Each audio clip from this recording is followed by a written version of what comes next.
Alrighty, let me just get my laser pointer going here. So, today I've created a beading guide, and I'm going to show you how to make beaded bracelets with cross-threaded patterns. So for your materials, you're going to want a non-fraying string, small enough to fit beads. Today I picked something similar to a fishing line that you can just get at the craft store. That's about the closest thing you can compare it to. You can even use fishing line. This stuff does bunch up more than just thread, but it is stronger and easier to thread, so that's what I'm using to demonstrate. Scissors, the sharper the better, less fraying, easier to bead, your choice of beads. And then, well, I'm using, they're called seed beads. That's the size you want for these and this, about the shape that you want. And then optional would be tape or a safety pin to secure it. I'm using a safety pin. And then some people use a needle to thread their beads, which I'm just not going to bother with that today. I'm just going to use my fingers. Step one, you're going to want to measure. So I'm showing you in this picture, I'm just using the elbow to thumb method of measuring. So depending on what type of art piece or jewelry you're going to make, you're going to need a different length of string, but you're also going to need to do some math and take into account the shrinkage, because when you cross thread, you lose a certain amount of string per row that you create with your beads, and so the amount of string that you would need would depend on how many beads are in each row, the size of your beads, and then how many rows you're going to have. So yeah, and then we've got, obviously part of step one, you're going to want to create your first knot. You're going to want that loop up there. Depending on what you want this to be, a bracelet or in a different piece of jewelry, kind of determines the size of the loop you're going to want.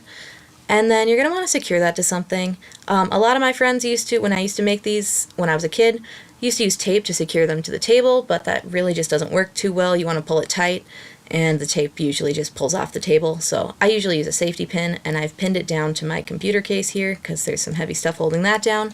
Don't mind the cat hair in this all over my computer case. It's just the way it goes.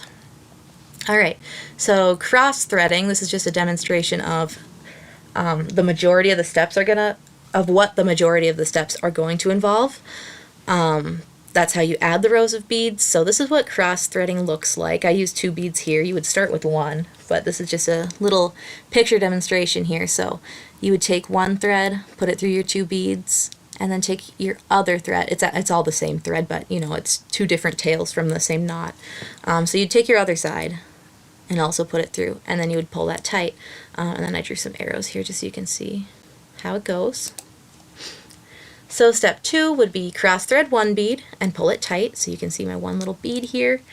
Then cross thread 2 beads to create the next row, and you're going to want to just slowly work your way up, so continue creating rows with 1 more bead on each until the desired maximum amount is reached for the size and pattern of your jewelry piece. So I went to 5 beads per row. And then I said, like I said earlier, be careful not to bunch up your beading by tightening it too much, because this type of string tends to bunch up, and we'll see that towards the end. Before you continue creating more rows, it can help to map out your pattern, so you can align each row accordingly. You can kind of line up your beads, plan it out if you need. I usually don't do that, but this can be helpful. So numbering the rows and covering the upcoming ones can also help you keep track of your pattern as you go along, make it a little less overwhelming if it's really complex. Mine's not too bad, mostly just a helix. So step 4, once you've added all those rows, because you're really just repeating, once I got my 5 rows, I really just repeat, cross thread, cross thread, cross thread as many times for as many rows as you want. And then just tying off is similar. You go 1 bead less per row, as you can see here, until you're all the way back down to 1 bead, and then you tie it off with a knot in the end. And that is how you create a cross thread beaded jewelry piece. As you can see, mine did bunch up because of the string I used, but if you used a different string, it might look a little bit more neat. Alright, thank you for watching.